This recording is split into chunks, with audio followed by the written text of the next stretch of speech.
আসসালামু আলাইকুম। আজকের রেসিপিতে সবাইকে স্বাগত জানাচ্ছি। একের ভিতর ২ ঠিক এরকমই একটি রেসিপি দেখাবো আজ। রেসিপিটি হলো পুডিং কেক। বাচ্চাদের খুশি করতে বা অতিথি আপ্যায়নে ডেজার্ট হিসেবে পারফেক্ট একটি রেসিপি।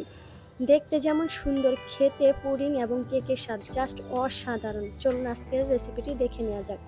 আমি প্রথমেই ক্যারামেল করে নেব। তার জন্য সরাসরি একটা পুডিং বক্সেই 1/3 কাপ চিনি দিয়ে তাতে 2 চামচ পানি দিয়ে জাল করে নিচ্ছি। কেউ চাইলে আলাদা পাত্রে করে নিতে পারেন। আমি ঝামেলায় না গিয়ে সরাসরি পুডিং বক্সেই করে নিচ্ছি। কিছুক্ষণ জাল দেওয়ার পরেই এটা চিনিটা গলে সুন্দর একটা কালার আসা শুরু করবে। আমি সুন্দর একটা কালার আসা পর্যন্ত অপেক্ষা করে নেড়েচেড়ে মিশিয়ে নেব।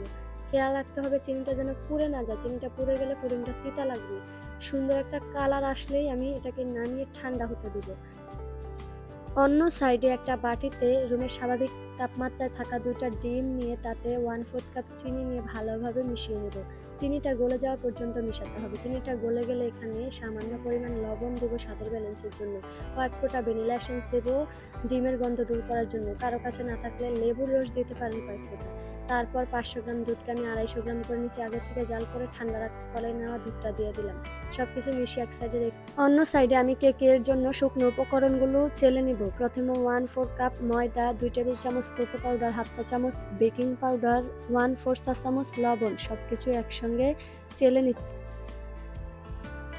অন্য একটা বাটিতে রুমের স্বাভাবিক তাপমাত্রায় থাকা 2টা ডিমের সাদা অংশ নিয়ে নিচ্ছি। 1 মিনিট বিট করে তাতে 1/4 কাপ পাউডার সুগার কয়েক ধাপে মিশিয়ে নেব।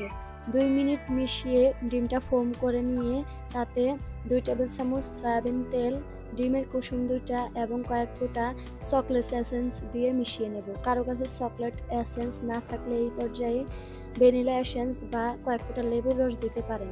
সবকিছু একত্রে মিশিয়ে বিটারটা বন্ধ করে দেব। তারপর শুকনো উপকরণগুলো আরও একবার চেলে কয়েক ধাপে মিশিয়ে নেব। আলতো হাতে একদিকে ঘুরিয়ে ঘুরিয়ে মিশ্রণটা করে নিতে হবে, নয়তো ডিমের ফোমটা নষ্ট হয়ে যাবে।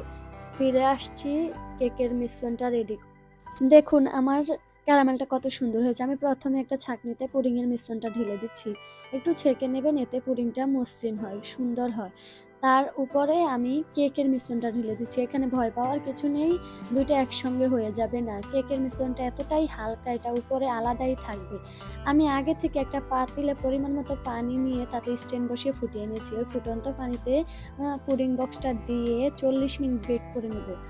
একদম মিডিয়াম টু লো হিটে আমি 40 মিনিট বেক করার পর দেখুন আমি টুথপিক দিয়ে চেক করে নিচ্ছি আমার কেকটা হয়েছে কিনা। হ্যাঁ, আমার কেকটা হয়ে গেছে। টুথপিকটা একদম ক্লিন এসেছে।